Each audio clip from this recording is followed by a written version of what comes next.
Las opiniones vertidas en este espacio son de exclusiva responsabilidad de quien la emite y no representa necesariamente el pensamiento de la producción.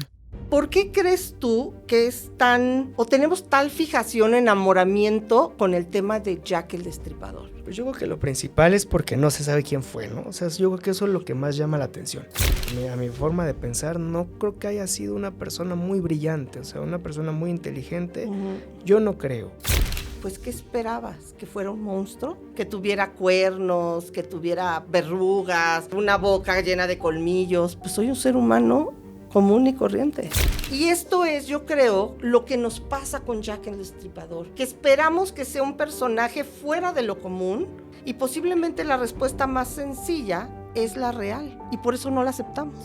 Por ejemplo, nos hablan de caníbales, ¿no? ¿Qué es lo primero que nos viene a la mente? Hannibal Lecter, o sea, el personajazo, así, sí. Elegante, o sea, exactamente, un personajazo. ¿Es en serio? Sí, o sea, es en serio y de primera instancia parecía un caso de éxito. Ya no quiero que me veas. La fascinación por los asesinos en serie no es de ahorita, no es de estas series que vemos en Netflix, en todas estas plataformas. Hablemos de uno en particular, Jack el Destripador, que en 1888 pareciera que era el primero y desafortunadamente no será el último. Bienvenidos a Relatos del Misterio.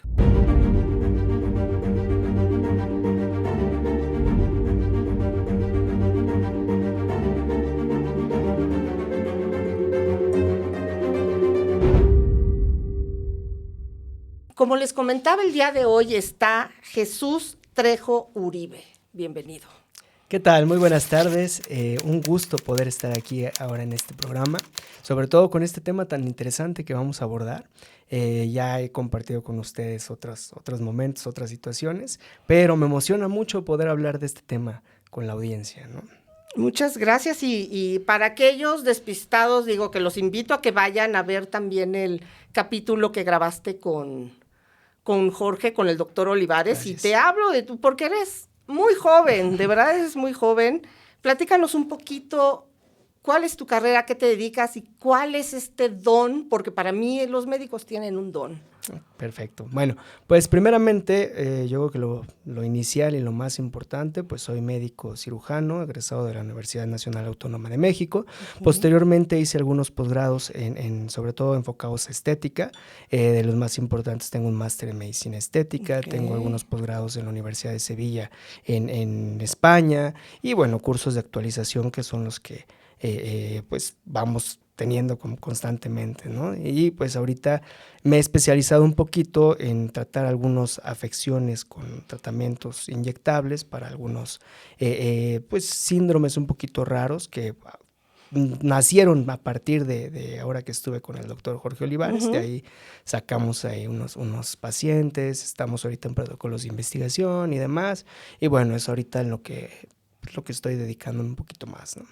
Nada más, o sea, tan poquitas cosas. Wow. Creo que faltan todavía muchas, pero sí. Pero es que es tan impresionante, porque de verdad ustedes no dejan de estudiar, no dejan de formarse y yo creo que por eso también tienen que ser tan jóvenes, porque si no, no les daría la vida para poder, ¿no?, aprender tanto. Es que en esta área, sobre todo en la parte de la estética, hay muchas revoluciones constantes. Entonces, pues es un área muy cambiante, que tenemos que estarnos actualizando, yo creo que aún más que otras especialidades médicas, sobre todo con este tema de inyectables. Tenemos que estar a la vanguardia, tenemos que estar en la punta de lanza, a nivel internacional, ¿no? Que en México seamos exponentes importantes de estos tratamientos para poderlo ofertar a nuestros pacientes, porque muchos de los artículos, muchos de los protocolos, pues son otro tipo de población, ¿no? O sea, tenemos muchos estudios asiáticos, muchos estudios europeos, pero nuestra población en los latinos, que somos un tipo de pacientes específicos con cierta piel, con ciertos tejidos, que pues no hemos tenido muchos avances en estas cuestiones de investigación, ¿no? Entonces, creo que es importante que también estemos innovando y pues eso afortunadamente nos mantiene actualizados, ¿no? Súper interesante lo que dices y a mí me gustaría iniciar con este famoso personaje que además se le ha relacionado con el aspecto médico, Y yo te pondría o te pediría que nos fuéramos a 1888. No estamos hablando de este siglo, estamos hablando de un lugar en Londres y en específico en una zona que se llama Whitechapel. ¿Qué sabes tú de esta zona, de este Londres y de esta vida común de las personas? La verdad es que me gusta mucho la historia, tengo que confesar que me gusta mucho la historia, y también acepté la invitación porque me gusta mucho este tema pues de los asesinos en serie en la situación de todo lo que es la perfilación criminal, ¿no? Tiene una buena parte hubo una parte de mi vida que me hubiera gustado como enfocarme a esto. También me interesaba mucho la parte del derecho, un poquito de la psicología criminal, entonces pues es algo que la verdad sí, pues he estudiado un poquito a detalle, no porque por otras cosas, sino por cultura general, porque me gusta. Entonces sí, más o menos he leído un poquito a esto. Yo no te podría decir que soy experto, ¿verdad? Pero a lo que yo he leído y demás, pues considero que en la época en la que estamos, pues es la época victoriana, ¿no? Estamos hablando de la reina Victoria, el tipo de situación que se vivía socioeconómica en ese entonces, creo que es bien importante tomarlo en cuenta, ¿no? Porque, bueno, inician todo esto porque nos llama mucho la atención el caso de Jack el Destripador, y si lo analizamos relacionado, comparado con otros asesinos, pues creo que la cantidad de víctimas que están registradas no son muchas, pero llama mucho la atención la época, la forma en la que trabajaba, la crueldad, yo creo que lo vamos a detallar un poquito más adelante desde el punto de vista médico, la crueldad en el tipo de heridas que hacía, ¿no? Al momento de asesinar a las víctimas. Pero bueno, creo que esta parte que mencionas relacionada a Londres de ese entonces, ¿no? Que estaba muy segmentado por la época, bueno, del lado de la reina Victoria, toda la clase social alta, la nobleza y demás, pues tenían acceso a muchos lujos. Veíamos pues mansiones, muchas recámaras, muchos trabajadores en estas casas, pero por otro lado estamos en la parte si no mal recuerdo, de Inglaterra, ¿no? Está Whitechapel, que es una zona pues muy pobre. Bueno, podríamos pensar un poquito en la prostitución como una actividad a lo mejor pues más enfocada al trabajo como tal, como lo vemos ahora, más ¿no? común. Más común. Sin embargo, en ese entonces, o el tipo de prostitución que se daba ahí era más bien para sobrevivir, o sea, era un tipo de prostitución que pues era para poder pagar el alquiler de una cama, ni siquiera de un cuarto, o sea, una cama. Entonces era una prostitución, yo podría decir que muy forzada, no libremente. Las víctimas pues eran prostitutas que no pertenecían a un burdel, que simplemente prestaban sus servicios de manera pública en callejones y demás, ¿no? Y también hay que tomar en cuenta otra característica muy importante, que ese tipo de gente en este lado de Londres, pues era muy alcohólica. O sea, tomaba muchísimo, ¿no? Yo creo que pues para la parte de poder sobrellevar su día a día, ¿no? Así es. Entonces creo que este tema o este ambiente también influía mucho para poder describir lo que vamos a hablar más adelante del asesino, ¿no? O sea, qué oportunidades le daba, realmente qué tanto podría haber sido investigado, qué tanta vigilancia habría, tomando en cuenta estas condiciones de pobreza, tomando este tipo de hábitos que se daban.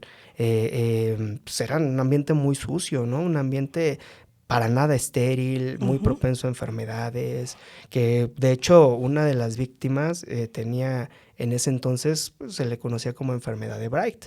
En la actualidad ya no le llamamos enfermedad de Bright, es un tipo de nefritis. Un nefritis en medicina nosotros denominamos nefritis a la inflamación de los riñones. Hay diferentes tipos de nefritis. Tenemos por glomerulonefritis, la mayoría asociadas a problemas de filtración glomerular y demás. Yo creo que en ese entonces pudo haber sido alguna insuficiencia renal asociada al alcoholismo y demás, ¿no? Pero entonces estamos hablando de que eran ambientes muy sépticos, ambientes donde estaban muy propensos a enfermedades y demás. Creo que eso es lo destacable de ese entonces en Whitechapel de esa época, ¿no? Hoy conocemos a los asesinos en serie, digo, también basados en Robert Ressler, quien empieza a hacer este tipo de perfilaciones, donde empiezan a dar los puntos importantes para que un asesino sea considerado en serie o no. Y por lo que yo estuve viendo, y bien como dices, Jack el Destripador no era o no sería considerado el día de hoy como un asesino en serie, como tal. ¿Por qué? Porque en ese entonces también se conocía lo que eran los alienistas. Estos investigadores o detectives o miembros de la policía eran aquellos que hacían un tipo de perfilación, pero muy, muy centrado en una doble personalidad, como un Mr. Jekyll, el Dr. Hyde, ¿no? Okay. Y Jekyll, que veían que todo ser humano teníamos dos lados, uno positivo y uno negativo, y que en ocasiones este lado maligno es el que despertaba y el que podía hacer este tipo de actos. Tú como médico, si te pusiéramos en este entonces, con los conocimientos que tienes, las heridas que hacía Jack, cualquiera hubiera muerto por la poca asepsia, por la poca limpieza, porque todo era insalubre. Era más fácil las infecciones que si lo viéramos ahorita. Sí, bueno, definitivamente por el tipo de lesiones que cometía en este caso Jack, definitivamente pues, el paciente en la actualidad o en la época que fuera hubiera muerto, porque la lesión mortal era prácticamente una herida que iba desde la oreja a la oreja, en profundidad se llevaba tráquea, se llevaba todo el sistema respiratorio, incluso llegaba a verse, los reportes descritos, se llegaban a ver las vértebras, ¿no? Entonces, pues se llevaba carótida, se llevaba yugular, que es la de las venas y las arterias más importantes que tenemos. Entonces, ese tipo de heridas, en la época que sea, el paciente se muere en cuestión de segundos, o sea, no hay de otra, ¿no? Pero suponiendo que a lo mejor fuera una herida más superficial o que estuviéramos hablando de algo un poco, una herida más leve, por así decirlo, sí, en ese entonces, sobre todo por las condiciones que les comento de esa época, pues la higiene no era mucha, ¿no? O sea, a pesar de que en algunas zonas podíamos ver vestimentas muy, pues muy bonitas, ¿no? O sea, como sí, muy sí. elegantes y Sí, todo. muy bien confeccionadas. Exactamente. En ese lado de la población, pues era muy insalubre. Entonces, con una pequeña herida, pues podía incluso fallecer la persona por cuestiones de infección, ¿no? O sea, estamos hablando de que las infecciones podían ser muy fuertes. Las infecciones las podemos dividir microbiológicamente por bacterias, por virus, por hongos, por parásitos. En ese entonces las más frecuentes que se pudieron haber dado por ese tipo de heridas pudieran haber sido por bacterias, las principales, o a lo mejor por alguna infección viral, ¿no? Pudiéramos ser, o parasitar incluso, prácticamente, o algún hongo oportunista, o sea, estaban propensos a lo que fuera, ¿no? Claro que ya habían los antibióticos y los medicamentos necesarios para poder haber tratado. ¿En este entonces ya había antibióticos? Sí, ya se presentaban algunos, o sea, ya había formas de trabajarlos, o sea, no lo que tenemos ahora, ¿verdad? O sea, no estamos hablando de medicamentos o de antibióticos como los de replicación génica bacteriana y demás, que podemos ya utilizar en la actualidad, pero ya se tenían conocimientos básicos de cómo poder tratar infecciones, ¿okay?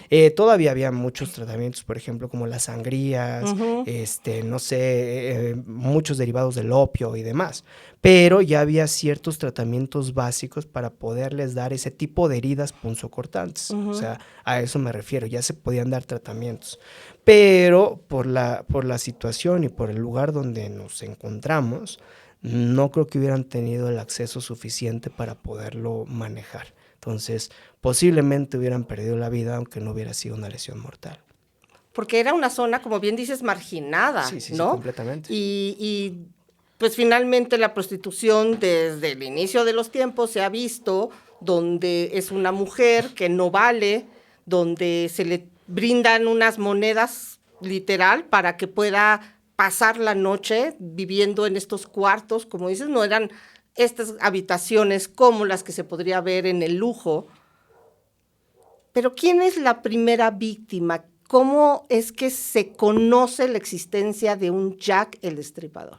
Ok, bueno, un poquito hablando de esto, sí, de hecho, y retomando un poquito el tema anterior, por lo que me he dado la oportunidad de leer y demás con relación a esto, había mucho hacinamiento, o sea, eran viviendas de 10 personas en un mismo cuarto, ¿no? Y aprovechaban el alquiler a veces de zonas de pues personas que lo rentaban con cierta enfermedad y aprovechaban otras personas externas que ni siquiera eran parte de la familia, apoyando con alguna situación económica para poder quedarse con ellos, a pesar de que corrían el riesgo de infectarse, ¿no? Entonces, estamos hablando de una situación bastante difícil, ¿no?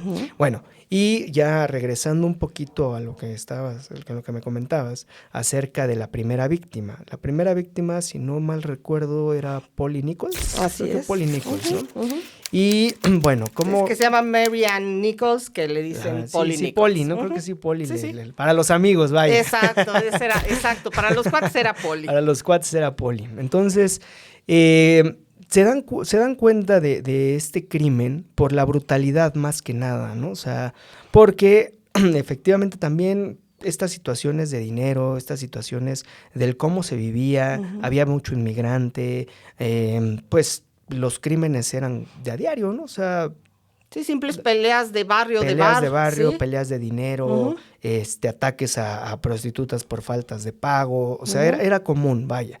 Lo que no era común era la brutalidad de los ataques, o sea, la forma en la que se perpetuó ese ataque, creo que es lo que llamó bastante la atención, que como les comentaba, el modus operandi de Jack el Destripador para acabar con la vida de las víctimas, pues era degollar prácticamente, o sea, imagínense cortar el cuello de lado a lado y mínimo a la mitad o un poco más de profundidad, y era un solo corte. Entonces, pues nos habla de una persona que tenía que tener fuerza sí o sí, ¿no? Porque estaba leyendo que pensaban que alguno de de esas teorías así que pensaron en algún momento que Arthur Conan Doyle, no me acuerdo, creo que el autor de Alicia en el País de las Maravillas, que no recuerdo la verdad ahorita su nombre, pero que él podía ser incluso el actor, pero tenía artritis, entonces no pues había sido posible. Exactamente, había casos, había situaciones en las cuales físicamente no era posible, ¿no? O que incluso también poder atribuirlo a la fuerza de una mujer tampoco no era tan viable, sobre todo por las dimensiones de las víctimas de Jack, que eran mujeres de complexión robusta. Grande, entonces, claro, pues necesitaba bastante fuerza para de un solo corte poder llegar a esta profundidad de los tejidos, ¿no? Entonces, eso yo creo que era lo que llamaba de manera importante la atención. Y la otra, el cómo, o sea, a lo mejor lo del cuello no era tan llamativo de primera instancia, pero en este caso de la primera víctima hubo un corte muy interesante en el abdomen, ¿no? O sea, este corte profundo en el abdomen que se dio ya una vez que la víctima había muerto. Entonces, como que no había razón del por qué, ¿no? O sea, un ataque por lo que platicábamos, ¿no? Alguna deuda o algo. Que había que marcar. Alguna riña, exactamente. Como por atacar o por ganar o lo que sea, ¿no? O sea, no era el tipo de ataque, sino ya era con una brutalidad mayor. Entonces nos habla de que había cierto, considero yo que era un tipo de crimen de odio, ¿no? O sea, sí, una hazaña ya. Una hazaña contra ese tipo de personas por alguna situación. Que, bueno, no sé, yo pudiera pensar que o tenía ahí a lo mejor alguna relación o algo que le hubiera marcado la parte o de la prostitución o del alcoholismo, porque si no mal recuerdo, creo que todas las víctimas eran alcohólicas. Que bueno, era algo bien común como platicábamos en la situación, ¿no? Pudiera haber sido algún detalle o pudiera que no tuviera que ver, pero yo creo que eso fue lo que llamó la atención para poder ponerle mayor atención al caso, ¿no? Porque además se llama, hablamos de este destripador precisamente por estos cortes donde malamente le llamamos como las tripas, sí, claro, y era lo que dejaba expuesto como una pequeña firma. Cuando un médico, y esto desafortunadamente muchos de los casos de los asesinos seriales, los primeros son los médicos como sospechosos. Como puede ser la Dalia negra, ¿no? ¿Y por qué lo digo? Por los cortes y por el conocimiento aparente de los lugares donde se puede hacer daño y donde puede ser más rápida la muerte, que esto le da también tiempo al asesino de poder huir. Por eso es que se señala muchas veces a los cirujanos, a quien tiene conocimientos de anatomía, pero también, curiosamente, del otro lado se ven muchos a los carniceros, porque tienen conocimiento finalmente de poder desmembrar, de dónde se encuentran los órganos, qué órgano puede ser más sacrificable, ¿no? Y con esto lleve una muerte o más lenta o mucho más rápida. Sí, o sea, ahora sí que no es por defender a mi gremio, ¿verdad? Pero pues yo le voy a echar la bolita al otro lado, al lado de los carniceros. No, vamos a platicar por qué. Como bien mencionas, como que atribuírselo al área médica, claro, o sea, lo primero que dijeron es alguien que tiene conocimientos de anatomía, definitivamente, ¿no? O sea, porque hay que saber dónde se encuentra muchas del corazón, dónde se encuentra el intestino, riñones, para poder hacer una disección de la región, ¿no? O sea, como lo hacía en este caso el asesino. Sin embargo, pues también hay muchas situaciones donde pues una persona, cuando nosotros estamos estudiando, ya en la actualidad, ¿no? Estamos estudiando medicina, pues anatomía o la parte de las disecciones cadavéricas y demás, los vemos en el primer año. Y si no mal recuerdo, a lo largo de la historia ha sido así. En las primeras etapas de la formación médica es donde se ve anatomía, donde se ve disección cadavérica y demás. Entonces, pudo haber sido también una persona que entró a medicina, que estuvo en los primeros años y lo dejó de manera trunca, ¿no? Okay. Pero porque realmente para poder hacer, lo importante es de identificar el órgano, ¿no? Pero tampoco no se hablaba de una pulcritud quirúrgica en cuanto a lo mejor la parte del intestino. No, o sea, ¿te refieres a limpia? Sí, limpia. Okay. O sea, en la escena del crimen no se veía una disección a lo mejor del intestino con el peritoneo, ¿no? O sea, era completo. Entonces, ¿esto de qué nos podía hablar? Una, definitivamente, si era del área médica o algún tipo no era muy bueno. No, o el tiempo que tenía, ¿no? También pues no tenía horas para poder hacer la disección completa. O sea, eran crímenes muy rápidos. Entonces, sí, tampoco no tenía este tiempo de hacerlo, ¿no? O sea, en el caso de que lo fuera. Pero, o sea, a lo que voy es que no era una disección tan pulcra, ¿no? O sea, no forzosamente tenía que ser alguien con mucha experiencia médica o quirúrgica de lo que estamos hablando. Ahora, a mi opinión personal, sobre todo por dónde se daba, por cómo se daban, creo que tenían más acceso del área de los carniceros de ese entonces, porque en ese momento, pues ahí era donde llevaban a los animales, ahí mismo era el rastro donde los asesinaba. Entonces era más fácil poder cometer el crimen del lado de un carnicero que del lado de un médico. Aparte, el médico en ese entonces también era una figura un poco más de autoridad. Eso. Entonces, creo que hubiera sido más notorio o hubiera llamado más la atención de la población si hubieran visto a un médico que normalmente pues era o pertenecía a otro tipo de estrato social en ese entonces. Entonces, creo que hubiera sido más difícil el acceso para un médico a ese tipo de crímenes que para un carnicero, que era muy común ver carniceros en esa región, vaya, ¿no? O sea, donde se cometieron los asesinatos. Fíjate que lo que acabas de decir es súper interesante. Ahorita pudiéramos ver a médicos, yo puedo nombrar ahorita 20 que conozco de diferentes situaciones.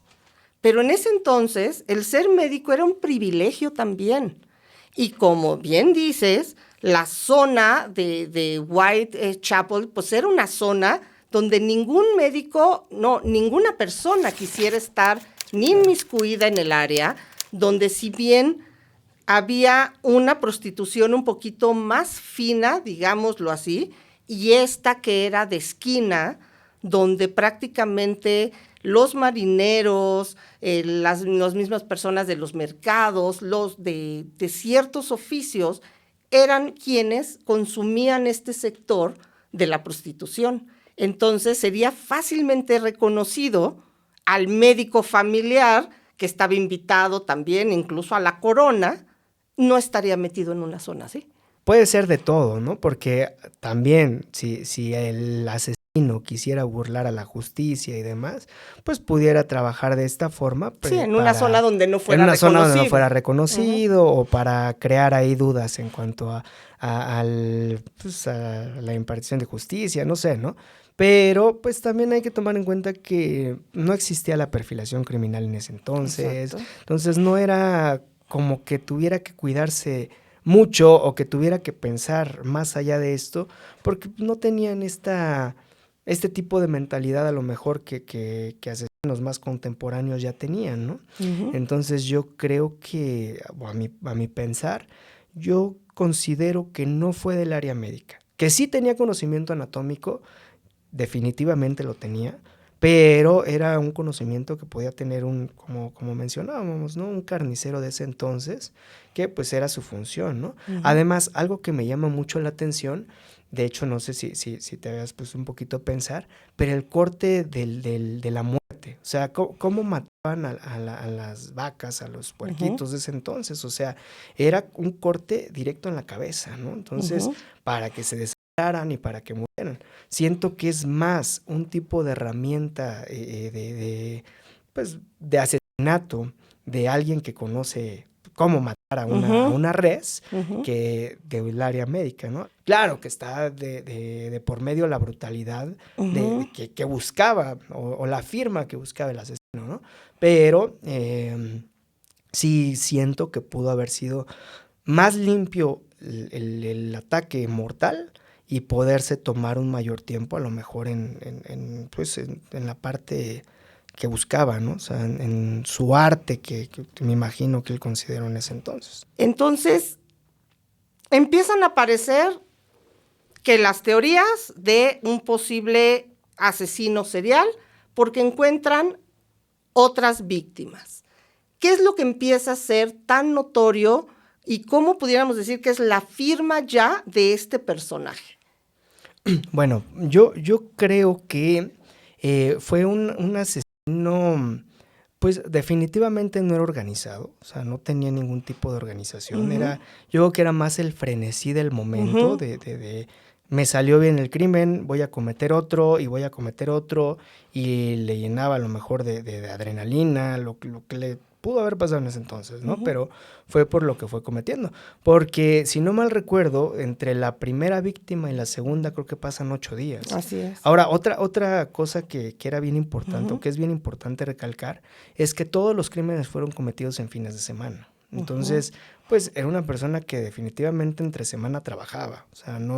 O no tenía facilidad de irse a meter ahí. Sí. Y por los horarios, también mucha bibliografía establece que pues era una persona o soltera o que vivía sola. Madrugada. Porque trabajaba, como podía trabajar a las 12 de la noche, o bueno, cometer el crimen a las 12 de la noche como a las 4 de la mañana. Exacto. Entonces, no hubiera sido tan fácil salirse si hubiera tenido a alguien, ¿no? O sea, casado, yo qué sé.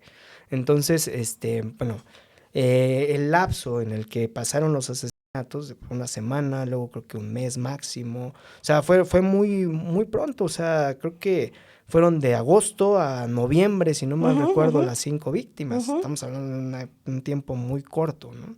Entonces era un asesino con completa desorganización, ¿no? Y de ahí, pues bueno, ya se dieron las demás víctimas, que todas coincidían con el mismo corte a nivel del cuello, ¿no? O sea, creo que esa era la firma principal del asesino, y que cada vez fue volviéndose más brutal en sus ataques, ¿no? O sea, al inicio fue el corte directo en el abdomen, y también en la hazaña que tuvo contra ciertos órganos, porque se ensañó principalmente contra todo el aparato reproductor femenino, donde se hubo mayor cantidad de laceraciones y demás fue en útero, también en abdomen y demás. Después ya se volvió un poco más, ¿cómo decirlo?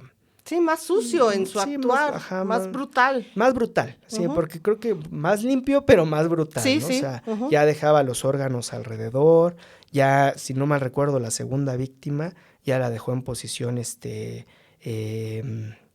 genital, o bueno, pues la que nosotros conocemos como posición de parto, como para Sí, darle exhibiéndola. exhibiendo a la escena. Entonces, cada vez se volvió más experto en los crímenes que cometía, pero nunca tuvo como una organización como tal en el ataque, ¿no? O sea, de hecho, la tercera y la cuarta víctima se dieron el mismo día. O sea, la tercera fue porque a lo mejor lo vieron, a lo mejor lo detectaron y nada más asesinó.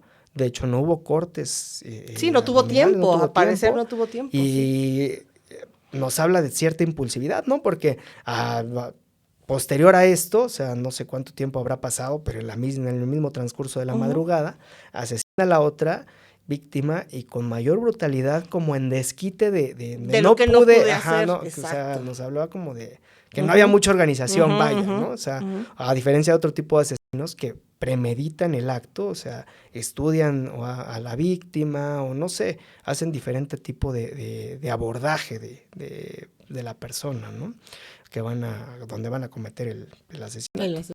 Y yo creo que en este caso no, pero lo que lo caracteriza pues es la brutalidad contra las vísceras, vaya, o sea, los órganos internos. Sí, una cierta fijación con esto. Exactamente, ¿no? Esto pasa, como dices, en un lapso muy corto, pero también tenemos como el entendido, y en esta época, que las investigaciones son largas, que los asesinos tienden a tener mucho tiempo, y estamos hablando, hay asesinos que tienen décadas, hay asesinos que tienen estos periodos de enfriamiento precisamente porque su labor ha sido tan ardua, han quitado tantas vidas, que les entra como un desgaste, dejan descansar y nuevamente inician.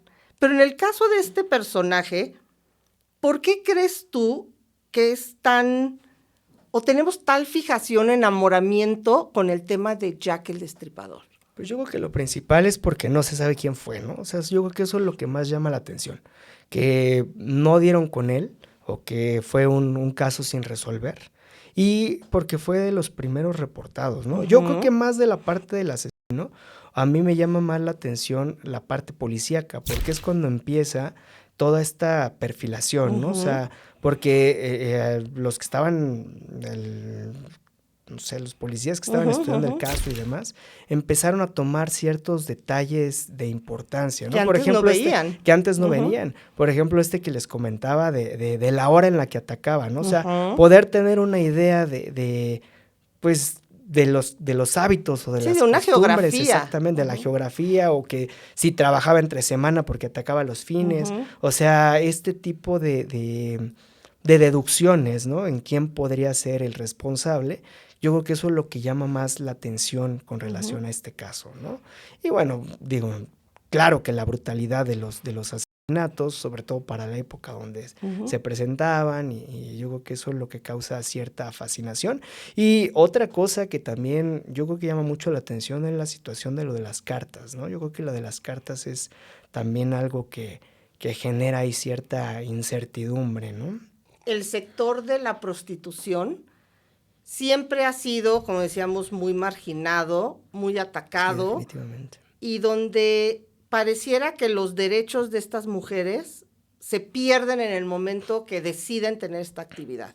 Y eso lo vemos hoy, cuando los derechos humanos, en teoría, pues sí cuidan más este aspecto de dignidad, donde una mujer que se dedica a la prostitución sí puede ser atacada, sí puede ser abusada, cuando pues procuramos no ser tan jueces, o deberíamos, y aún así hay como mucha marginación. Lo que a mí me causa o me hace pensar mucho es en esta época donde verdaderamente la mujer, en este caso, no valía absolutamente nada, y por qué darle la importancia que nunca se le dio, y había otro tipo de asesinatos igual a este sector, pero ¿por qué con este personaje en específico sí se hizo todo un revuelo. Eran mujeres que posiblemente si no hubieran muerto en manos de este asesino, hubieran muerto un mes después de alguna infección o de algún problema de adicción. ¿Por qué tomarle tanta atención en ese entonces a o sería que se sabía, había más información donde la investigación llevaba más que a resolver, a callar? Como bien mencionas, si hubiera sido otro tipo de crimen donde no hubiera habido brutalidad, ni siquiera se hubiera investigado. O sea, hubiera pasado como una riña, una deuda o algo así, porque precisamente pues no tenían, vaya, importancia a nivel social, ¿no? Eran más algo que estorbaba que algo que pudiera contribuir, ¿no? Entonces, yo creo que lo que llamó la atención fue, o lo que los obligó, vaya, a estudiar un poquito más el caso, fue el cómo los medios sociales de ese entonces, las notas periodísticas, los reportes que salían, pues obligaron prácticamente a que la policía se pusiera a trabajar. Y lo que les llamaba la atención a la gente y lo que les asustaba era el tipo de brutalidad de los crímenes, ¿no? Que eso no era lo convencional, vaya. Yo creo que de ahí parte que le pusieran atención a esto. Y pues esta injerencia que tuvo precisamente los periódicos de ese momento, ¿no? Y que eran los que publicaban las cartas que llegaban, porque pues yo creo que era para darle peso a su periódico, ¿verdad? No creo que haya sido por intentar informar a la gente, o sea, como para ganar prestigio y demás, pues tomaban notas que llegaban al periódico y las publicaban independientemente de si fueran o no del autor real, ¿no? Entonces, información, ¿sabes qué? Es noticia, la publicamos. Entonces, yo creo que esto fue lo que hizo que se hiciera tan grande, ¿no? Y que obligó evidentemente a que pusieran atención en el caso de Jack. De Jack. Mencionas estas famosas cartas que están por todo internet, donde muchos historiadores, incluso del caso y de todo lo que se vivía en ese Londres, muchos desacreditan estas cartas. Yo soy perito, grafóloga y grafóscopa, así que pues la escritura es básicamente mi punto central. Yo al observar estas cartas, vi 2 o 3, metiendo el aspecto de la grafoscopía, de la identidad, de saber si esta carta fue realizada por un mismo autor. Yo sí veo muchas cosas que en trazos no concuerdan. Todos tenemos algo que para poder hacer una pericial de un documento se le llaman gestos y rasgos, que todos tenemos uno diferente. La caligrafía de esa época también hablaba del estatus social de la persona, de quienes tenían más acercamiento con la educación y qué sectores no. Lo que me llama la atención es que el tipo de caligrafía de estas cartas se acerca más a un sector que sí tiene acceso al conocimiento, no a un sector tan vulnerado. Ok, pues es algo bastante interesante lo que nos comentas. Digo, yo no tengo este conocimiento en grafología y demás, ¿verdad? Pero sí es bien interesante esto que nos comentas, porque precisamente quién lo podía escribir, ¿no? O sea, ¿quién tenía acceso a ese tipo de conocimiento? Sí, claro. Y aparte yo creo que de los trazos, el lenguaje en el que se escribía, ¿no? O sea, también era más educado. Claro. Aunque bueno, ahora desde mi perspectiva o desde mi punto de vista médico, hay una carta que llama bastante la atención, que de hecho la titula como Desde el infierno. Así es. From Hell, ¿no? Esa, independientemente de si fue auténtica o no, yo desde el área médica pudiera ser que fuera la carta auténtica realmente, por una cuestión bien interesante, que precisamente creo que se llama Elizabeth Edos, la víctima, creo que fue la cuarta víctima. le quitó órganos y demás, ¿no? Y en esa escena del crimen, pues no se encontraban los riñones, y no me acuerdo si un riñón o 2 riñones. Y lo que les comentaba anteriormente, a esta mujer tenía problemas a nivel renal, lo que en ese entonces se le llamaba enfermedad de Bright. Ya les comenté ahorita que nosotros ya sabemos que es una nefritis y demás, pero tiene ciertas características el riñón con ese tipo de patologías. Se pone como un moco alrededor, es un riñón, nosotros le llamamos edematizado, o sea, está bastante hinchado, lleno de líquido, por por falla en la función de dicho riñón. Y la carta que la manda con un segmento de riñón. Entonces, al momento de estudiar el riñón, coincide con que este riñón también pues tiene este tipo de lesiones, ¿no? Entonces, eso es lo que le da peso a pensar que esa carta sí pudo haber sido realmente del autor, ¿no?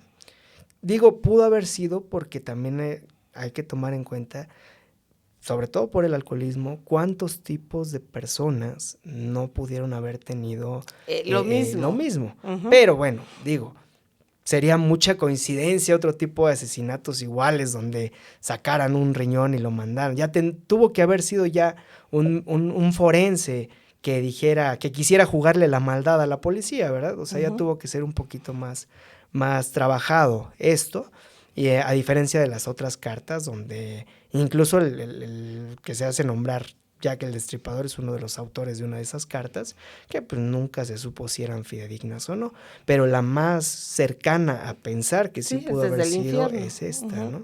Y pues habla de la forma en la que la narra, ¿no? O sea, encuéntrenme si pueden, retando ahí a la policía. Sí, ya es como un tipo de burla o un reto, tipo de burla, o me comí parte del riñón y demás, ¿no? Que digo, no creo que haya sido caníbal, no me da esa impresión, pero bueno, a lo mejor no será para darle ahí, miren, como aquí estoy, ¿no? O sea, más dramatismo, exactamente. Porque entonces el nombre, él se empieza a denominar así, empiezan a llegar cartas, te digo, me llama mucho la atención la manera en que escribe, el tipo de caligrafía es fina, sí es de los documentos que pudieran haber sido presentados en la corona, con la reina Victoria. Esto es lo que a mí me llama mucho la atención a nivel de escritura. Pero se sabe también que el nieto de la reina Victoria, Albert, habría tenido un hijo con una prostituta.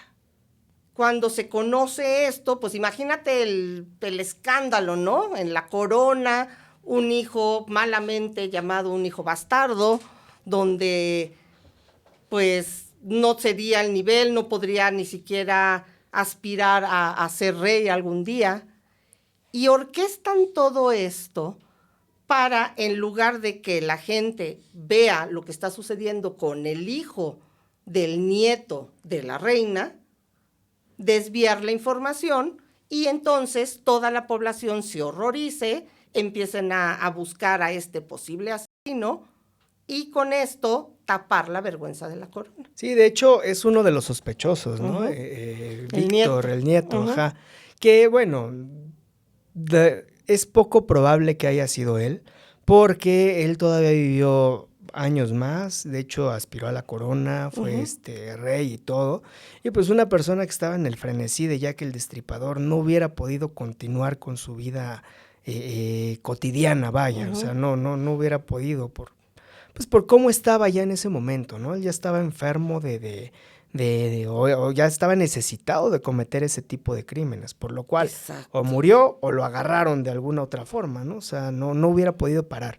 Y en el caso del nieto de la reina, pues se pudo desempeñar en funciones y demás. A él le atribuyen un poco más creo que se llama el caso de Cleveland, algo así, donde hablan de la supuesta homosexualidad del nieto. Entonces, creen que de haber sido él, a lo mejor su tipo de ataque hubiera sido diferente, o sea, otras especulaciones, ¿no? Pero que lo alejan mucho y creo que incluso pudieron corroborar que pues él ni siquiera estaba ahí en el momento de los crímenes. Entonces, bueno, pero efectivamente a la parte del la descendencia con la prostitución y demás, sí, efectivamente quisieron moverlo, como darle más peso a, miren, aquí está, que fue cuando ya agarraron todo lo que tenían de indicios, de notas periodísticas y demás. Tengan cuidado, está este asesino suelto, no sé, algo así, ¿no? Como para desvincular el otro dato, todos los problemas de la corona y dejarlos directamente en esta situación, ¿no? Porque supuestamente también ocultaban y aparentemente ponían otro tipo de víctimas para que la población general tuviera miedo. Porque si solo les dices son prostitutas de este sector, donde hay pobreza, donde la gente muere fácilmente por alguna enfermedad o por algún ataque, el resto de la población no tendría por qué tener miedo, porque estaba perfectamente ubicada la razón o la víctima perfecta para Jack el Destripador. Pero resulta que empiezan a meter demasiado miedo, como si los ataques comenzaran a escalar, incluso en las sociedades que estaban así alrededor. Sí, efectivamente, ¿no? Yo creo que siempre ha sido esta parte de generar, bueno, siempre que se va hacia el poder, sí, exactamente, o que puede afectar hacia el poder, pues, ¿sabes qué? Lleva al otro lado, ¿no? O sea, desvía la atención, como bien mencionas, cortinas de humo y demás. Lo que es real es que los crímenes de Jack cada vez se iban acercando, o se iban saliendo un poco más de Whitechapel, y se iban acercando más a zonas de población de más altos recursos, ¿no? Esto sí es algo que sí cabe destacar, ¿no? O sea, a final de cuentas, creo que sí se estaba moviendo. Ajá. Y creo que de oficio como tal de prostitución, las primeras 3, si no mal recuerdo, pero las otras 2 no. La cuarta, Elizabeth, se llegaba a dedicar en alguna situación, pero no como tal del oficio, sino para sacar unas monedas extra y demás, ¿no? Y la última víctima, de hecho, ella no estaba asociada con nada de la prostitución. Ni siquiera vivía ahí en... Sí, o sea, ya era un tipo de crímenes diferentes, o sea, cambió su modus, ¿no? Entonces ya estamos hablando de una chica que, pues, según la literatura la describen como muy bonita, que la utilizaban varios pintores exactamente para dibujarla y demás, ¿no? Entonces ya estaba cambiando ahí un poquito esa situación que ya no pudimos ver después porque, pues, cesaron los crímenes por alguna u otra razón, ¿no? Exacto, y de hecho el que nombras ahorita, que era Walter Sickert, era el pintor, y se le vio o se le sabía que estaba muy obsesionado con Elizabeth, que llegó a pintar y que sería la causa de este asesinato, pero que no tendría nada que ver con los anteriores, sino que era como una réplica, pero la obsesión era justo con Elizabeth, no con el personaje, no con la prostitución. Como que era un desvío de esta información. Pero también conocemos a William Gold, que era el médico directo de la reina Victoria, que tratando de tapar nuevamente esto del hijo fuera de la ley, pudiera haber sido el que cometía estos crímenes, pero también con un gozo propio. O sea, lo estaba haciendo por una orden, pero también tenía esta psicopatía que le daba este goce de matar. Es que ese es el tema, ¿no? O sea, porque hay que tomar en cuenta que había, como que estaba muy polarizado, ¿no? O sea, los que consumían ese tipo de prostitución y los que estaban completamente en contra, ¿no? Que tenían cierto repudio a esa actividad y había mucho odio hacia ese tipo de actividades. Entonces, pues eso ampliaba mucho la muestra de quién podía ser el culpable, ¿no? O sea, yo creo que en época actual, pues se hubiera dado muy fácil con el asesino, ¿no? Porque reiteramos, o sea, no era un asesino muy organizado, entonces yo creo que en el segundo o tercer crimen máximo... Y se oye mal, pero no era prolífero tampoco, no es que tuviera 20, 30 víctimas como lo vemos ahora. No. Y de hecho yo, bueno, a mi forma de pensar, no creo que haya sido una persona muy brillante, o sea, una persona muy inteligente, yo no creo, o sea, a mi pensar, no creo. Pero bueno, para la falta de tecnología, la falta de de conocimiento en esta área de ese entonces, yo creo que fue lo que le permitió que se dieran cinco asesinatos, ¿no? Ahora, otra de las características, igual un poquito hablando del tema médico, se cree, o muy posiblemente, que el asesino haya tenido sífilis. ¿Okay? Sobre todo por el tipo de... Ahí se habla un poquito de que había cierto rencor, que pudo haber sido cierto rencor hacia la misma área de la prostitución, porque fue donde lo contagiaron, posiblemente. Es una de las especulaciones que se tiene, y sobre todo por lo rápido que buscaba cometer los crímenes, o la forma en la que buscaba vengarse por esta situación. O sea, por un lado se cree, o hay ciertas especulaciones, de que él ya sabía que se iba a morir. Entonces, como que esta parte de, pues me vale si me agarran, porque de todas maneras yo me voy a morir, ¿no? Y de hecho hay algunos personajes de los sospechosos que coinciden con estas características, que precisamente tenían sífilis. Entonces, y de hecho uno murió en 1989 y el otro creo que 1 o 2 años después. O sea, son con los que coinciden un poquito más con estos datos. Como tal, la sífilis en el momento actual, ¿todavía es mortal? No, en la actualidad no. O sea, a final de cuentas sigue siendo una enfermedad de transmisión sexual que entra del grupo de las infecciones, o sea, se llaman ITS, infecciones de transmisión sexual, y obviamente si no se tratan, pues sí son mortales, ¿verdad? Pero en la actualidad ya tenemos los antibióticos necesarios para poderla tratar. En algunos casos pueden dejar secuelas, pero no secuelas mortales. Entonces ya la sífilis ya es un problema que todavía se presenta, todavía es grave, claro que sí, pero ya no es mortal. ¿Okay? ¿Pero qué es la sífilis como tal? Que en ese entonces él sabría que iba a morir. Es un tipo de infección que se da pues por contacto sexual, ¿no? Entonces estamos hablando de una bacteria. Esta bacteria pues lo que hace es ir deteriorando por alguna situación todo lo que es el tracto, todo el sistema reproductor, hasta que coloniza o hace algo que se llama bacteremia, en la cual infecta todo el tejido, todo el cuerpo, y pues la persona se muere, ¿no? O sea, empiezan con unas cositas que se llaman chancros, que son como unas vesículas, un poco pápulas le llamamos nosotros, grandes, y de ahí pues... Pero todo eso es a nivel genital. Sí, a nivel genital externo. Okay. O sea, a nivel genital externo se veían estas cositas que le llamamos chancros, pero pues al final, yo creo que de esa forma es como ellos sabían que tenían sífilis, o sea, por los chancros. Era la forma visual en la que se podía ver.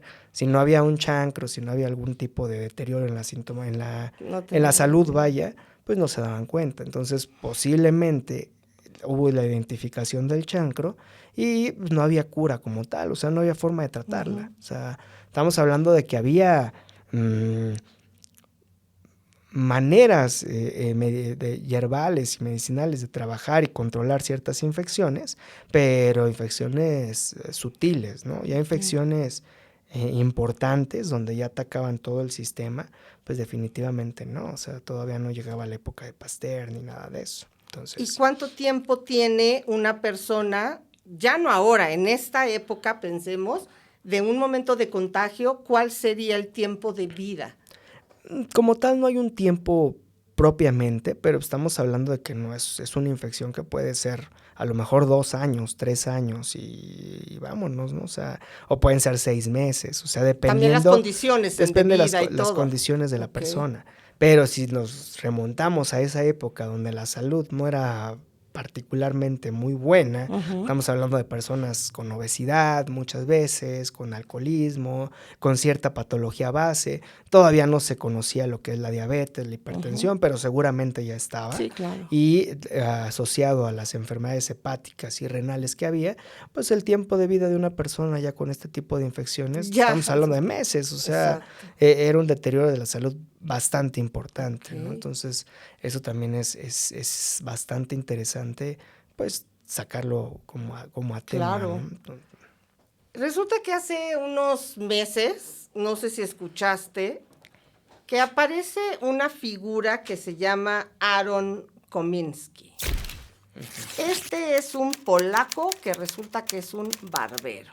Esta familia llega a Londres, de Polonia, se establece, empiezan a trabajar. De hecho, creo que el padre trabajaba como barbero, con lo que enseña y le da esta profesión, le hereda la profesión a su hijo. Sacan un chal que fue encontrado en una de las escenas de crimen, esto en 1888. Y por medio de este chal, sacan un ADN. ¿Es posible sacar ADN después de cuántos años? ¿Y cómo pudiéramos saber de qué línea, si no había, de hecho, este Aaron ni siquiera estaba en el panorama de sospechosos? Yo creo que esta es una pregunta que nos podría contestar de mejor manera y que nos dejara en el chat el doctor Jorge Olivares. Creo que es más un poquito la parte de su área, pero sí pudiera haber alguna forma de tener una identificación de ADN. Por ejemplo, en el caso de un cabello, ¿no? La verdad desconozco el tiempo que pudiera mantenerse, pero mientras el cabello esté intacto, o sea, si el cabello se mantuvo 100 años, pues es 100 años que se puede determinar el ADN, ¿no? Entonces, pudiera ser una herramienta, pero no sé en cuanto a ese nivel que las condiciones, ¿no? A lo mejor un cabello en una urna bien conservado y demás, pudiera ser, pero tomando en cuenta en esa época el viento, todas las condiciones que pudieron haber pasado, pues está un poco complicado, ¿no? Sin embargo, pues hay muchas situaciones que apuntan ahí bueno, yo lo conocía igual, es Aaron Nathan Kamilski, que creo. Los dos que yo he visto que más pudieran coincidir con esto, es uno que se llamaba, un personaje que se llamaba Severin Kravsovsky, algo así, no recuerdo el apellido, pero bueno, también los dos eran polacos, o no, creo que uno era ruso y el otro era polaco. En el caso de Kamilski creo que era polaco, pero los dos tenían la particularidad de ser judíos y ser inmigrantes, que también algo que apuntaba mucho en la situación del crimen es a que era un extranjero, a que no era un nativo del Reino Unido. Y otra de las particularidades de uno de los crímenes es que con tiza dejó escrito en alguna ocasión que los judíos no tenían que ser juzgados así o algo así. Sí, como protegiendo. Como haciendo alusión a ese tipo de personas, ¿no? Entonces, pues levanta ahí las especulaciones de que pudiera ser una persona de este tipo de religión, ¿no? Y en el caso de Kamilski, efectivamente, él era, ¿qué zapatero, barbero? No recuerdo así, ¿no? Barbero. Y entonces, en ese entonces hay que tomar en cuenta que, no sé si bien en esa época, pero en una parte de la historia, a los barberos eran los que hacían las cirugías. Entonces, los barberos, de hecho, se le llamaba cirujano barbero, ¿no? Entonces, cortaban el cabello, cortaban la barba, pero también tenían conocimientos anatómicos. Ese es uno. Y la otra, que al momento de la migración, o cuando cambió de lugar, a pesar de que era el oficio que él tenía, se sabe que también desempeñó actividades de carnicería, que fue para lo que lo contrataron, o el empleo que consiguió. O sea, tenía de no todo. Era su oficio, tenía de todo para pensar, ¿no? Ahora, otra característica bien interesante con él es que lo encierran en un manicomio en noviembre de 1888. Entonces, como que hay varias cosas que coinciden y que pudieran apuntar a que sería uno de los principales sospechosos, ¿no? Otra cosa también bien interesante, que muere en el manicomio y precisamente, ¿de qué te imaginas que muere? De sífilis. Entonces, pudiera ser una de los principales sospechosos que más coinciden con el perfil del asesino por todas estas cuestiones médicas de las que hablamos y demás, ¿no? Entonces, también era una persona fuerte, con las descripciones encajaban, que bueno, en ese entonces pues todo el mundo era blanco, todo el mundo utilizaba bigote. Sí, claro, entonces, exacto, era fácil. Ese era, claro. Exactamente. Y en el caso de Severin, lo que lo vuelve particularmente sospechoso es que él ya tenía antecedentes de hecho, él murió porque creo que lo o sea, como pena de muerte, porque tenían antecedente de que asesinaba a algunas de sus esposas. Y lo que lo vuelve particularmente sospechoso es que él vivió en concubinato con la segunda víctima, Annie Chapa, algo así, no recuerdo bien los apellidos, pero con la segunda víctima él vivió en concubinato. Entonces eso es como que también lo que lo arroja ahí como cierto sospechoso, pero a mi pensar, desde el punto de vista médico, desde el punto de vista de las pistas y demás, yo creo que iba un poquito más enfocado a que estuvo en el Nathan Kaminsky, manicomio. exactamente. Que de hecho o sea, no encontraron ya más pistas de él porque no sabían su identidad. Entonces, cuando lo agarraron, le pusieron el nombre de David Cohen. Entonces, como David Cohen fue como lo enterraron y todo posterior, hasta que después se reveló su identidad de quién era realmente. ¿De quién era? Entonces, No sé si tú has visto una película que se llama 8 milímetros con Nicolas Cage. no la he visto. ¿De qué es lo que nos habla? Esta película es un detective, ¿ok?, que es contratado por una viuda muy rica, donde cuando muere el marido, un millonario, encuentra en su caja fuerte 2 cassettes de VHS todavía. No es cierto, de VHS, estoy hablando de 8 milímetros. Unos carretes de 8 milímetros. Y cuando lo ve, resulta que es un video o una película que manda a hacer el marido, donde se conocen estos famosos videos snuff, que un asesino está quitándole la vida a una persona, uno por consigna o por simplemente el hecho de matar y poder distribuir este tipo de videos. ¿Qué es a lo que voy con esta película? Al final aparte es una gran película. A él lo contratan para que él sepa si esto sucedió, si la mujer que aparece en la película sigue viva, fue una actriz o verdaderamente fue asesinada, porque ella pues no puede soportar el hecho de saber que su esposo, este viejito millonario maravilloso, hubiera sido capaz de pagar por eso. En el final de la película encontramos que ya está Nicolas Cage, que es el detective, con el asesino, lo tira al piso, él trae, el asesino, una máscara de estas de látex, y cuando se la retira, vemos la expresión de Nicolas de que no puede creer lo que está viendo. Y él le dice, pues, ¿qué esperabas? ¿Que fuera un monstruo? ¿Que tuviera cuernos, que tuviera verrugas, de una boca llena de colmillos? Pues soy un ser humano común y corriente. Y esto es, yo creo, lo que nos pasa con Jack el Destripador, que esperamos que sea un personaje fuera de lo común, que cumpla todos los aspectos importantes para ser lo que es esta super leyenda, y posiblemente la respuesta más sencilla es la real, y por eso no la aceptamos.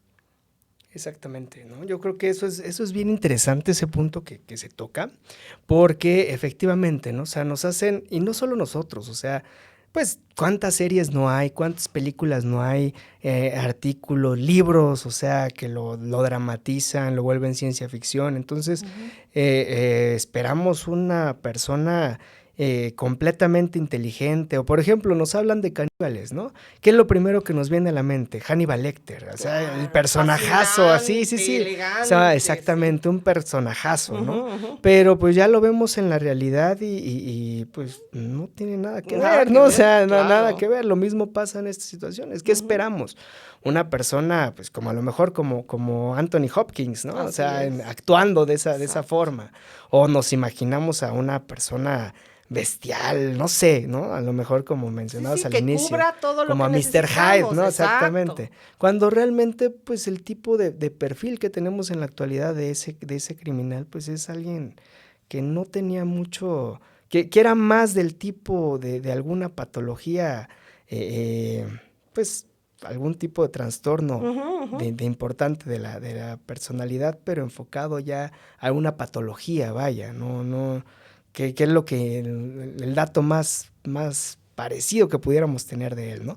Pero me llama la atención mucho esta parte, porque ha salido varias que se llama, creo que morfopsicología, algo así, que para ver rasgos faciales y sí los llega a ver. La verdad es que hay ciertos reportes que coinciden en varios asesinos, que eso ya es más de mi área de la parte estética y me gustaría abordarlo un poquito, sí. porque nos hablan a lo mejor de esto que tenemos acá se llama ángulo mandibular. El ángulo mandibular lo diseñamos por medio de angulaciones, ¿ok? Todo lo que nosotros hacemos en estética al momento de hacer inyecciones y demás, nos basamos en ángulos estéticos que ya están bien trabajados, bien estudiados y que siguen algo que conocemos como la proporción áurea. ¿Simetría? Proporción, una proporción. Te voy a poner un ejemplo bien fácil. Una nariz, ¿okay? Una nariz masculina y una nariz femenina es diferente por la angulación. La angulación de una nariz masculina es una nariz que llega prácticamente a los 90 grados, una nariz recta, mientras que la nariz femenina tiende a ir de los 95 a los 105 grados. Por lo tanto, la nariz femenina es un poquito más respingada. Entonces, todo esto nosotros lo tomamos en cuenta para hacer diseños faciales, diseños corporales.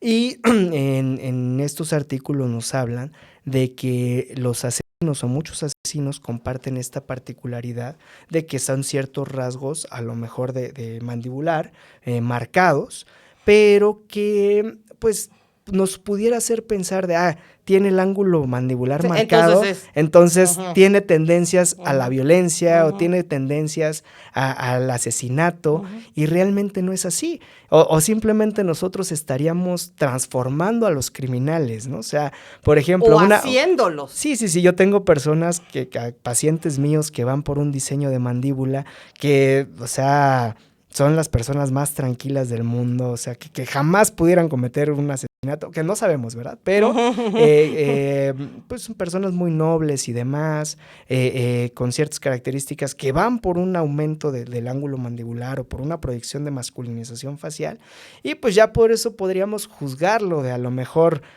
¿sabes qué? Tienes estas características criminales, ¿no? O los labios disminuidos de tamaño e invertidos, ¿no? Entonces, todas esas pautas pudieran hacernos pensar desde un punto de vista médico que a lo mejor son rasgos criminales. Y en algunos casos se pueden dar. Por ejemplo, una persona que va a cometer un asesinato y que es que también ahí está la otra parte, ¿no? O sea, hay asesinos que tienen simplemente cara poker face, ¿no? O sea, no se les ve ninguna expresión.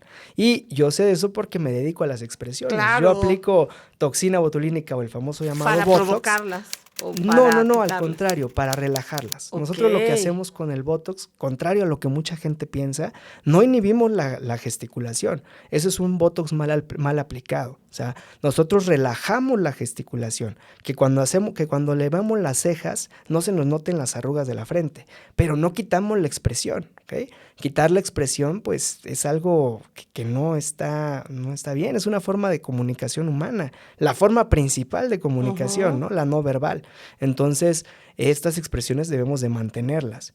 Y, por ejemplo, si un asesino quisiera encubrir un poquito quiero que y demás... me veas. Tú me estás no, para nada, no. Estoy pensando, ya me vio la línea de aquí, digo, voy a ir contigo, nada, pero sí me siento juzgada. Pero no, para nada, no. Pero este tipo de microexpresiones también, pues, pueden influir mucho, ¿no? O sea, y no son muy fidedignas. Por ejemplo, bueno, ya me estoy yéndome a varias ideas, ¿no? Pero una cosa es el bruxismo. El bruxismo es de esas personas que tienen un músculo que se llama músculo macetero bastante marcado, es un músculo accesorio de la masticación y que cuando estamos en episodios de estrés o demás, lo marcamos bastante, estamos tensos, mordemos más fuerte, desgastamos la mandíbula, varias repercusiones, ¿no? Entonces muchas veces nosotros lo relajamos efectivamente con Botox otra vez para ayudarle a la persona.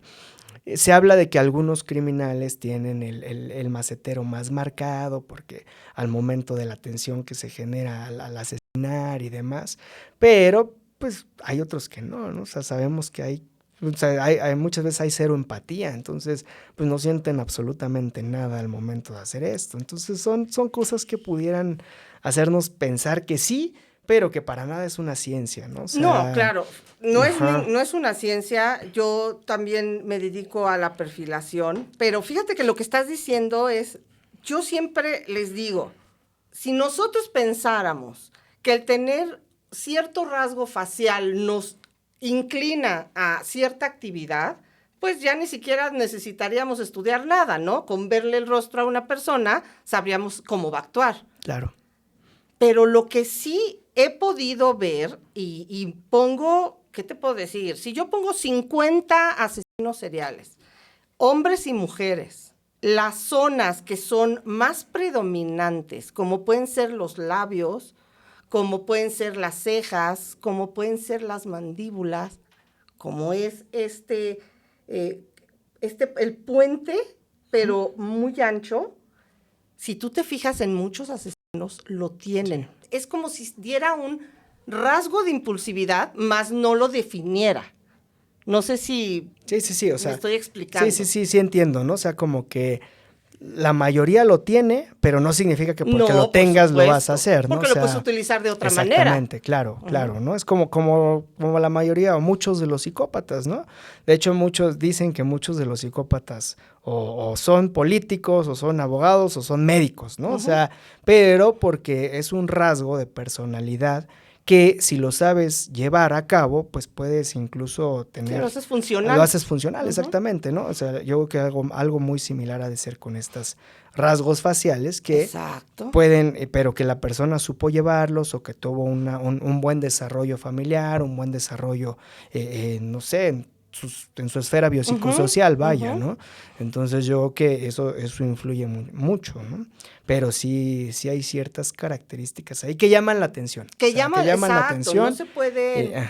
yo lo utilizo como fortalezas y debilidades, pero no puedo decir que una persona que tenga la nariz de cierta manera ni es buena ni es mala. Sí, definitivamente. Es su... Pues ahora sí que tú tienes las palabras correctas, pero simplemente es lo que forma este rostro. Sí, la estructuración facial, vaya, o sea, cada quien tenemos una forma diferente de estructura facial, ¿no? Y no por eso ya... Sí, te puedes ¿se imaginan marcar, que nos juzgaran no. por la forma en la que... No, pues estaría terrible. Sí, claro.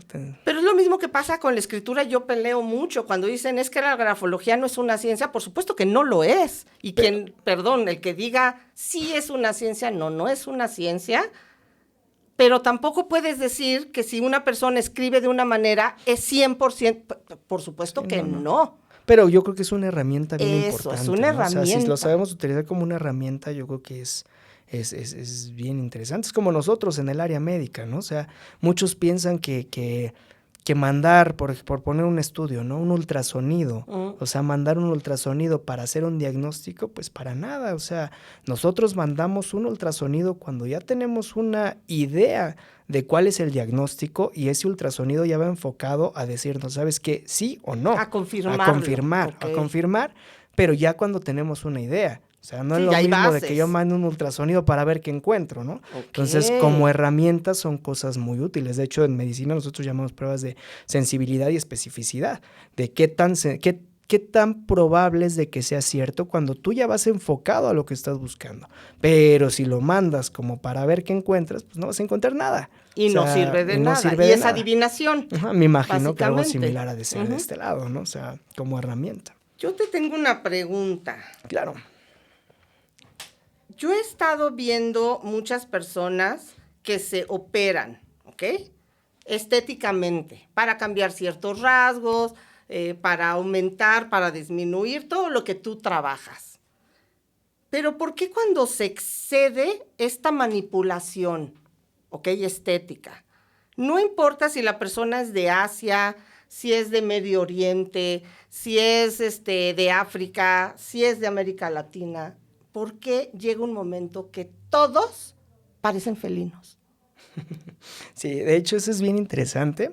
Es un tema que hemos estado trabajando en últimos años y de hecho tiene un nombre que en el área estética ya le dimos. Se llama síndrome de Overfilled, también lo conocen como pillow face y son estas caras como abotargadas. Eso. ¿Por qué se dan? Hay diferentes circunstancias por las que se pueden presentar.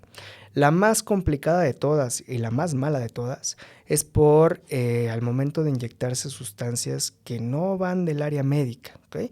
Todo lo que yo siempre he dicho y en anteriores videos o en anteriores podcasts que hemos grabado, que siempre debe de ser un producto de grado médico, con certificaciones, con permisos sanitarios en nuestro país y demás, y a eso le llamamos que sea un producto biocompatible, o sea, que se pueda aplicar en los humanos, y lo más importante, que sea biodegradable, que se reabsorba. Todo lo que nosotros aplicamos se tiene que reabsorber.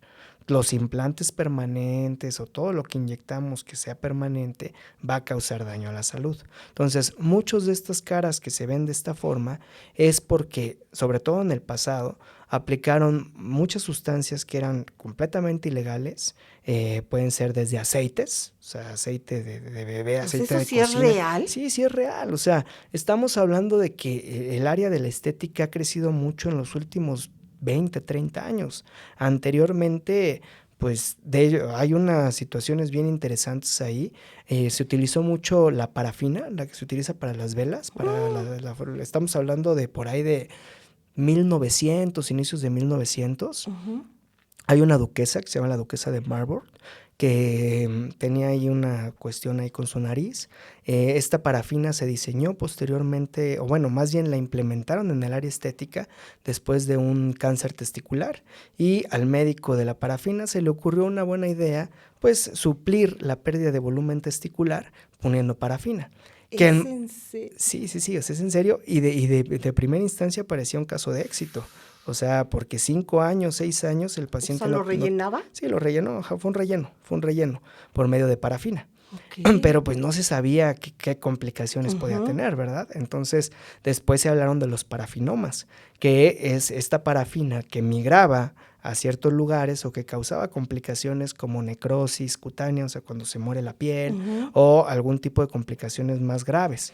En el caso de la duquesa, se lo puso en la nariz, le migró a la mitad de la cara, perdió completamente el volumen facial, terminó desastroso su caso, y pues prácticamente terminó con su vida, terminó aislada, se divorció, o sea, es un caso bastante interesante porque por un detallito estético acabó completamente con su vida. Entonces, muchos años ha ido perfeccionándose esa parte. En la actualidad, bueno, ya tenemos todas las herramientas para saber cuándo un producto es inocuo y cuándo no, pero se utilizaron mucho, por ejemplo, biopolímeros. Los biopolímeros fueron utilizados bastante. En la actualidad... ¿Qué es plástico? Como plásticos. Exactamente, plásticos que si no tengo mala información o algún colega de ortopedia me va a corregir, pero creo que el polimetilmetacrilato, por ejemplo, se sigue utilizando en algunas especialidades, obviamente no en el área estética, pero algún tiempo se utilizó, y en la actualidad pues muchos de las personas que tenían polimetilmetacrilato terminaron por retirarse quirúrgicamente y siempre con complicaciones, ¿no? Y bueno, eso es en el pasado. Muchas de estas caras son por este tipo de materiales que se llegaron a utilizar. En la actualidad, o de unos años para acá, se aplicaron mucho tiempo de mala forma los rellenos de ácido hialurónico, que ya el ácido hialurónico es una sustancia excelente, o sea, sí, es buena. Esa es buena, o sea, estamos hablando de que es buena, es biocompatible, es biodegradable, y pues se puede utilizar siempre y cuando tenga la certificación del producto, los permisos y demás. Se utiliza y es mi herramienta de trabajo de día a día, y la verdad es que me encanta, a los pacientes les encanta, entonces es una buena herramienta. El problema es que se ha utilizado o deliberadamente o mal aplicado, que se aplica en un plano anatómico incorrecto, o que no respetamos el tiempo de la absorción del producto. A lo mejor que esto principalmente pasa en las artistas, ¿no? En las actrices, en los actores. ¿Por qué? Porque son personas más demandantes, en el sentido de que llega el médico y dice, ¿sabes qué? El relleno que me pusiste ya no se me ve, pero nosotros tenemos que esperar mínimo 8 o 9 meses a que se reabsorba el producto para volver a colocarlo. Yo normalmente no lo pongo antes del año. Entonces llegan estas personas que son más más así, Ujú. como que, ¿sabes? Que ya no Casi se que me ve obliga, y ajá. y me tiene que ver. Y pues los médicos a lo mejor no tienen el carácter suficiente para decirle, ¿sabes? Que no te lo voy a O poner. lucran con esto también También muchos. puede ser, pudiera ser. O sea, no me gustaría hablar de Ujú. eso, de mis colegas, pero también pudiera ser, ¿verdad? Pero lo ideal es no. O sea, yo también darle esa información a la audiencia de que hay que respetar el tiempo de la absorción de cada producto para que no, pues, genere estas alteraciones, ¿no? Entonces, ¿qué pasa? Hacemos un sobrellenado, porque el sobrellenado muchas veces no es del producto, sino del colágeno que genera, que es lo que Ok. pasa muchas veces también con otras cosas que llaman bioestimuladores. Entonces, metes más colágeno, no esperas a que pase el tiempo de reabsorción correcta Ujú. y pues empiezan a inflar los rostros. Y esa es una de las razones principales en la actualidad que tenemos de por qué se ve este síndrome de Overfillet.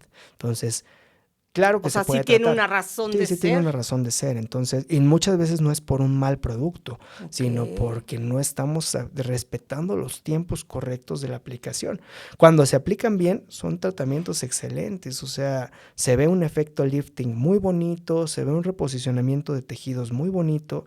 Vaya, lo que conocemos como un buen rejuvenecimiento facial. Ujú. Pero si se aplican de manera inadecuada, pues podemos llegar a tener ahí este tipo de problemas, ¿no? Entonces creo que es bien relevante tocar esta Sí, parte, ¿no? claro. Y Doc, te quería preguntar ya para ir cerrando esto, que creo que es de verdad tan importante. Dice un refrán, ¿no? Que la ocasión hace al ladrón.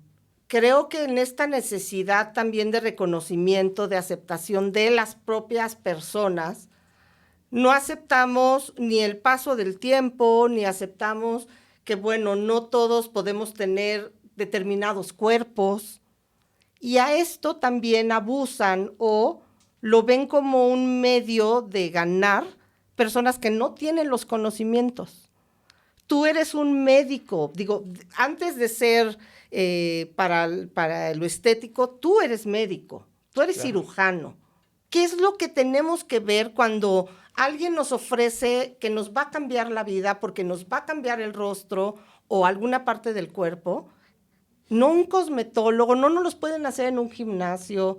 ¿Qué es lo que tenemos que buscar? Porque de verdad parece que la gente no lo entiende. Bueno, pues yo creo que primeramente lo importante antes de acudir a un lugar, que sea un consultorio médico, o sea, vaya, que tenga, que esté, no sé, en una torre médica, en un hospital o algo que sea de cierta seriedad, ¿no? Posteriormente, ya que estamos en el consultorio, que vimos que es oficialmente un consultorio, pues ya viene la parte de revisar a quién te va a atender o quién te va a hacer el procedimiento, ¿no?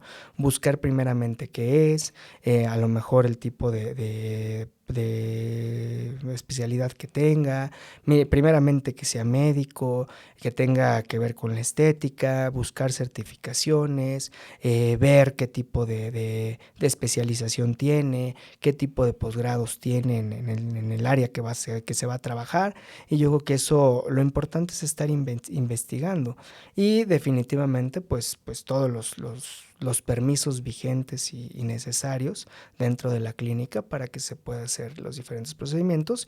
Y para finalizar, ya que estás convencido de tu médico tratante, del consultorio y de dónde se está realizando, que los productos que te van a aplicar cuenten con la certificación correcta. Yo lo que siempre hago con mis pacientes, de hecho viene en el producto, hay unas etiquetas, esas etiquetas viene el lote, la fecha de caducidad, para cualquier, porque digo, siempre puede haber complicaciones, ¿verdad? Para que cualquier complicación que haya, tengamos la referencia del lote, mandemos el reporte al laboratorio y podamos dar el tratamiento correcto o poder revertir el problema y demás.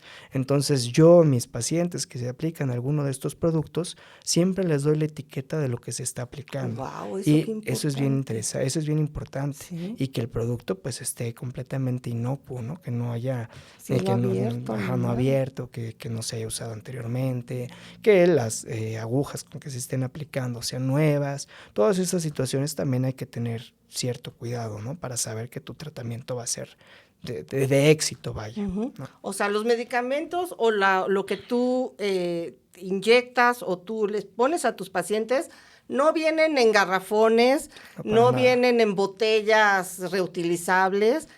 que la gente no se deje engañar por esto, lo que estás diciendo tú del lote de la... Esto es, creo que lo más espectacular que he escuchado, porque hay muchos que llegan y, es que viene, le puedo sacar 20 dosis. No es así. Sí, no, para nada, no. Y eso es un signo de alerta. Claro, sí, definitivamente. Y también otra cosa que siempre tiene que llamar la atención, lo que siempre nos dicen en otras áreas, ¿no? Lo barato sale caro. El costo. Sí, el costo también tiene que llamar la atención. Esas promociones de 3x1, cosas así, son cosas que luego hay que, a lo mejor pueden ser, ¿no? En alguna situación a lo mejor pudieran ser, pero no que es nos llamen la habitual. atención, que nos llamen la atención, ¿no? Si vamos a acudir a este tipo de promociones, bueno, lo mismo, o sea, ¿sabes qué? Sí, ya conozco al doctor, conozco la clínica y demás. El producto, bueno, si el producto está intacto, si tiene las etiquetas y demás, si va a ser para mí completamente, ok, bueno, ya es otra cosa, ¿no? Pero poner atención. Sí, te comentaba que hace poco una amiga de mi hija se iba a operar y se iba a poner unos implantes por 6,000 pesos. Sí, entonces, ni siquiera lo que vale el implante. Exacto, es lo que decía, bueno, ni la hora de una cirugía, sí. ¿no? Sí, o sea, por ejemplo, en ese caso, no solo son los implantes, los medicamentos, la anestesia, el quirófano, la hospitalización. Exacto. O sea, son muchos factores que pues no pueden ser de ese precio. Exacto, no puede costar eso, pero sin embargo, lo hacen. Sí. Entonces, la salud, de verdad, qué bueno tenerte aquí. Gracias. Sí tiene precio, porque sí tenemos que ir con personas que valgan, porque sus estudios también los avalen, porque se la pasan. Ahorita tú nos hablaste de maestrías, de cursos, de especializaciones, de certificaciones.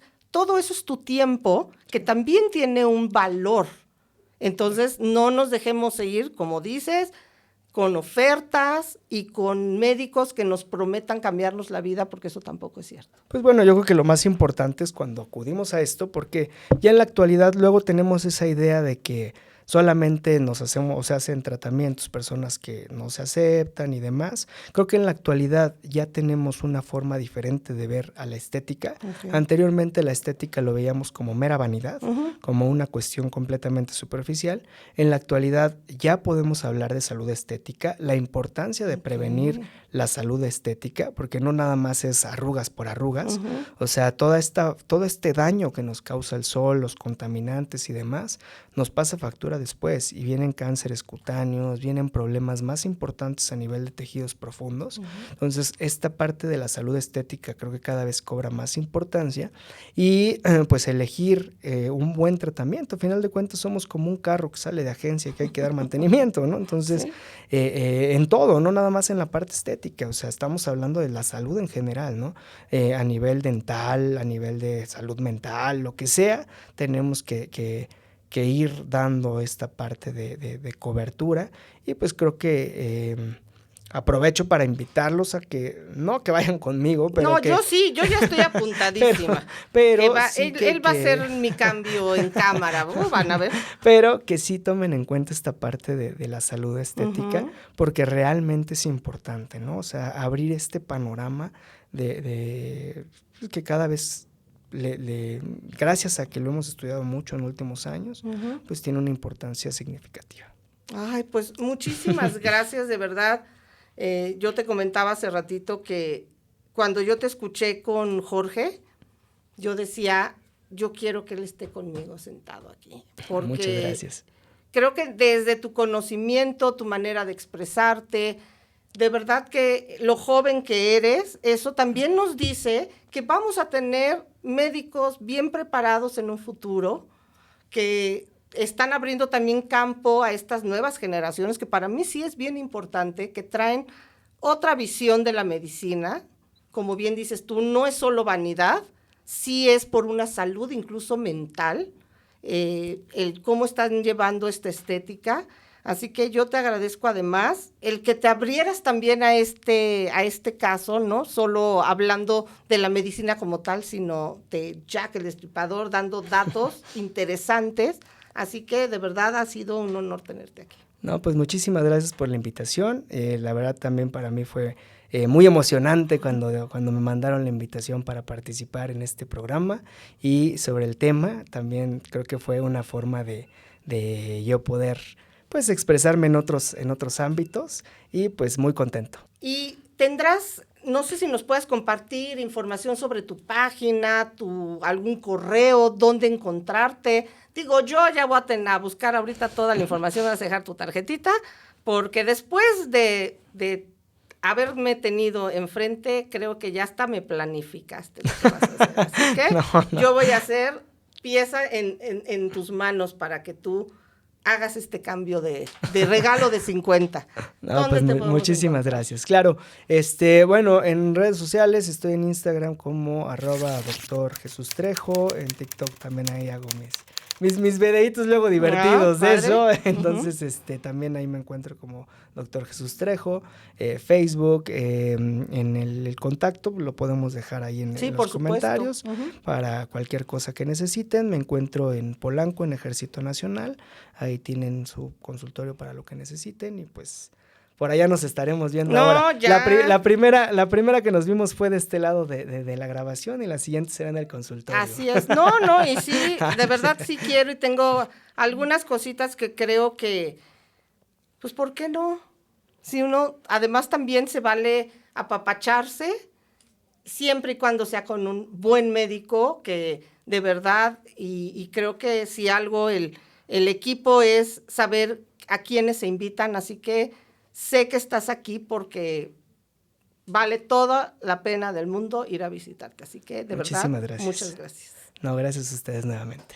Y gracias a todos ustedes por permitirnos nuevamente estos momentos de poder compartir, de poder conocer, de ver las historias desde otro lado, pero además de tener personas que nos quiten estas dudas que tenemos. Si ustedes tienen dudas, o si les han ofrecido algún tipo de tratamiento, creo que están en el lugar perfecto ahorita de anticipar un problema, de mañana no arrepentirnos de haber ido con la persona equivocada o habernos puesto algo que nos traiga más problemas. Así que aquí está el doctor Jesús, que seguramente va a ver estos comentarios y lo tendremos nuevamente.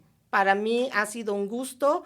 Les agradezco, síganse suscribiendo por favor, esta campanita y esto nos mantiene unidos. Recuerden Instagram, en todas las redes sociales de Relatos del Misterio. Muchas gracias y hasta la próxima.